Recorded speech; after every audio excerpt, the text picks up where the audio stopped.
সেইটা কিন্তু কাগজ দিয়ে বানানো, কেউ সুন্দর কিন্তু বানায়। তো এই যে সবাই মিলে যাচ্ছে, ভাগ্নি যাচ্ছে, আমি বাড়িতে পিকনিক করছি। আর হ্যালো এভরিওয়ান, সবাই কেমন আছো? আশা করি সুস্থ আছো, ভালো আছো। আমি তো একদম ভালো আছি। আর কাকুলি ব্লগসে আরও একবার সবাইকেই স্বাগত জানিয়ে আজকের ভিডিও শুরু করলাম।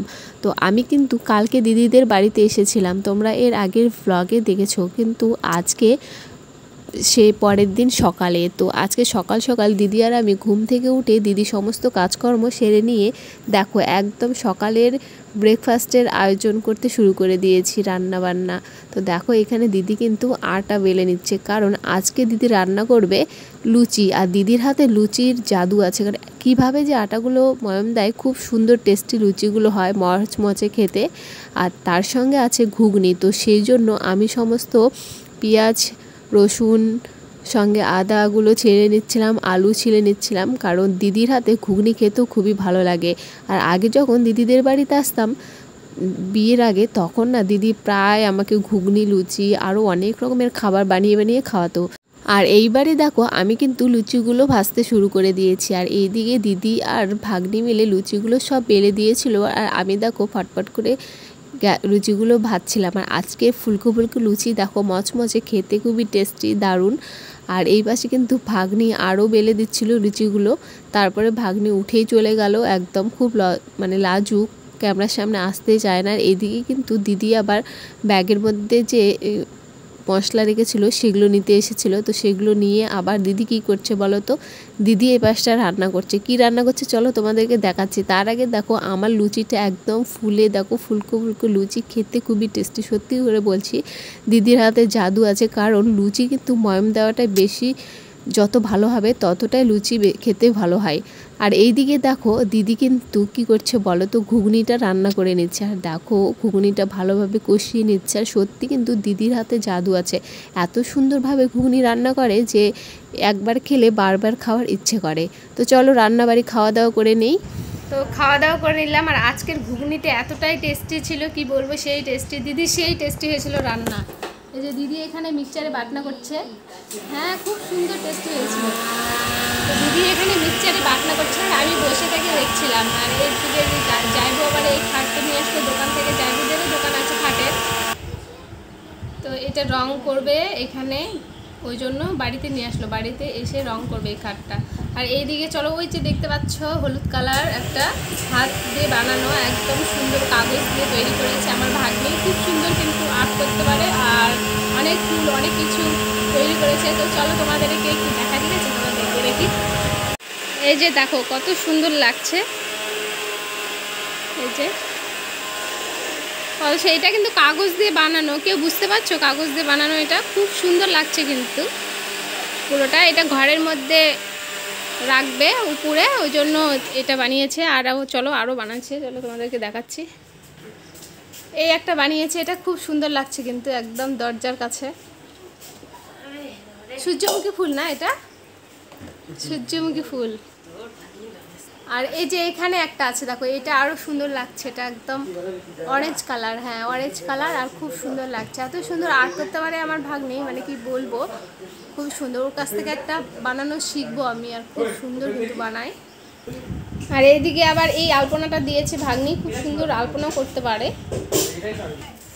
আর এখানে দেখো আমার বেটু খেলা করছে, হ্যাঁ দাদার সঙ্গে খেলা করছে এখানে, না বেটু তুমি দাদার সঙ্গে খেলা করছো। আর এখানে দেখো সব থেকে সুন্দর একটা জিনিস, সেটা হলো দিদিদের বাড়িতে খরগোশ আছে। এই যে খরগোশ দেখো কি সুন্দরভাবে দেখছে। কয়টা আছে? 4টা না দিদি?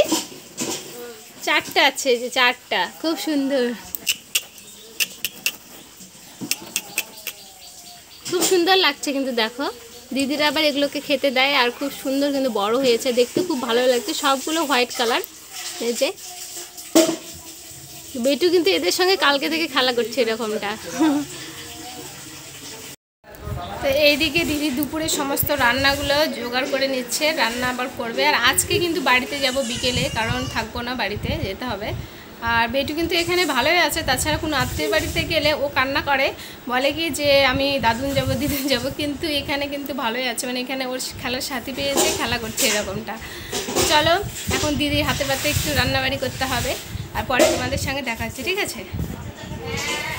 আর দিদিদের বাড়িতে আসলে না দিদি অনেক রকমের রান্না করে খাওয়ায়। তো কি কি রান্না করে খাওয়ায় চলো তোমাদেরকে তো দেখাবোই। তার আগে দেখো জামাইবাবুর আবদার যে শালিকার হাতে আজকে রান্না খাবে, তো তার জন্য আমি বসে গেছি একদম রান্না করতে। আর আজকে আমি কি রান্না করছি বলো তো, মাছ দিয়ে আলুর তরকারি। এটাই আমার জামাইবাবু সব থেকে আমার হাতে পছন্দ করে।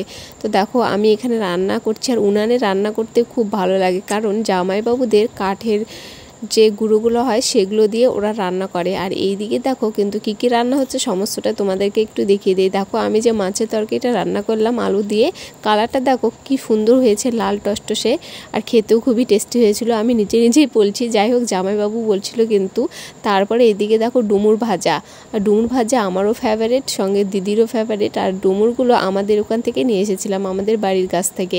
আর এই দিকে দেখো আছে গন্ধপাতার বড়া। গন্ধপাতার বড়া দেখে মনে হবে কি এগুলো কালো কালো বড়া, কিন্তু খেতে খুবই টেস্টি লাগে কিন্তু গন্ধপাতার বড়া। আর সঙ্গে আছে পালং শাক ভাজা, সঙ্গে আছে আরও একটা সবজি, সঙ্গে আছে দেখো ডাল, ঘুগনি, এই সমস্তটাই। দুপুরে সবাই মিলে ঘুমিয়েছিলাম, আর ঘুম থেকে উঠেই দেখছি জামাইবাবুদের বাড়িতে সব পুচকু পাচকু লেবারগুলো এসেছে কাজ করতে। মানে জামাইবাবু যে খাট বানায়, তো খাটগুলো ঘষার জন্য, রং করার জন্য লেবার লাগবে, কিন্তু এখনকার দিনে লেবার পাওয়া যায় না। যাই হোক ভাগ্নির বন্ধু বান্ধবীরা মিলে একটু হেল্প করে দিচ্ছিল। তো খাওয়া দাওয়া সেরে একটু ঘুমিয়েছিলাম, আর ঘুম থেকে উঠে একদম রেডি হয়ে এই যে শাড়ি পরে নিয়েছি, আর দিদি আর আমি যাচ্ছি কোথাও বলো তো, দিদিদের বাড়ির পাশে একটা সুন্দর জায়গা আছে সেখানে। আর আমি বাড়িতে যেতে যাচ্ছিলাম, কেউ জামাইবাবু যেতে দিবে না এরকমটা। তো এই যে সবাই মিলে যাচ্ছি, ভাগ্নি যাচ্ছে, আমি যাচ্ছি, আর এই যে শাড়ি পরে নিয়েছি, কিছু রিলস ভিডিও বানাবো তার জন্য। চলো ফুলটাই তোমরা দেখতে থাকো, ওখানে যাই তারপর দেখাচ্ছি তোমাদেরকে। এই যে বেটু এসেছে দিদির সাইকেলে করে, বেটু ধরে থাকবো, ভালো করে ধরো, হ্যাঁ। আর এই যে অনেক এসেছে দিদিদের বাড়ির ওখানেকার বৌমারা এসেছে, যে যাচ্ছে সবাই, এখন আমরাও যাচ্ছি বাড়িতে। আর এই যে দিদি আর আমি এখন বাড়িতে যাচ্ছি, আর অনেকটাই দূরে ছিল, একদম ভিডিও করার কথা ভুলে গেছিলাম, মানে এখন সন্ধ্যা লেগে গেছে, তারপর এখন মনে পড়লো। যাই হোক তোমাদের দেখাতে পারলাম না, ওখানে একটা মন্দির আছে, ঠাকুর আছে, খুব জাগ্রত। তো দেখো এখন আমি বাড়িতে যাচ্ছি, চলো বাড়িতে গিয়ে তোমাদের সঙ্গে দেখা। আর আজকে কিন্তু আমি আমার দিদির শাড়িটা পরেছিলাম, কেমন লেগেছে আমাকে অবশ্যই কমেন্টে জানাবে। আর শাড়িটা খুব সুন্দর সফট ছিল কিন্তু। আর এইদিকে দেখো বেটু কি করছে, বেটু একটা ক্যাডবেরি পেয়েছে, তো ক্যাডবেরিটা নিয়ে দেখাচ্ছে, বলছে দেখো আমি ক্যাডবেরি খাচ্ছি এরকমটা। তো দেখো এখন সন্ধ্যা লেগে গেছে, আর একদম রান্না করতে বসে গেছে। আর আজকে কিন্তু আমরা দিদিদের বাড়িতে পিকনিক করছি, মানে বাড়িতে না, বাড়ির থেকে বাইরে, এই যে বারান্দা একটা করে দেওয়া হয়েছে বাইরে, তাই করে দিয়েছে, এখানেই আমরা সবাই মিলে পিকনিক করব। আর কি দিয়ে পিকনিক করছি চলো তোমাদেরকে দেখাতে। এই যে দেখো মাটন দিয়ে পিকনিক করব আজকে। এই যে সমস্ত কিছু মশলা আমি একদম রেডি করে নিয়েছি, আর এখন শুধু রান্না করার পালা। আর জামাইবাবু বলল যে আমার হাতেই তরকারি খাবে, কারণ আমার হাতেই আসলে বলে যে মানে খেতে ভালোবাসে, তো তার জন্য আমি রান্না করব। আর চলো এখন রান্না শুরু করি, তারপরে তোমাদেরকে দেখাচ্ছি সমস্তটা, ঠিক আছে? তো এখন মাংসগুলো ভালোভাবে কষিয়ে নিচ্ছি। আর কেন তোমাদেরকে বললাম যে পিকনিক কেন বলো তো, কারণ দিদিদের নিয়ম যে বাড়িতে কোনো মাংস ঢুকানো যাবে না, সেই জন্য বাইরে দিদিরা রান্না করে খায়। আর আত্মীয়রা আসলে বাইরে রান্না করে খায়, মানে বাইরে একটা বারান্দা আছে সেখানেই। তো যাই হোক এখানে কিন্তু আমার মাংসের তরকারি একদম রেডি, আর খেতেও খুবই টেস্টি হয়েছিল, জামাইবাবু বলল। আর এই দিকে কিন্তু আমার বেটু কিন্তু বসেই গেছে একদম খেতে, আর সবাই মিলে আমরা এখন খাওয়া দাওয়া করবো। আর চলো আজকের ভিডিওটা এখান থেকে শেষ করলাম, ভালো লাগলে অবশ্যই লাইক কমেন্ট শেয়ার এবং চ্যানেলটি সাবস্ক্রাইব করবে। Bye bye.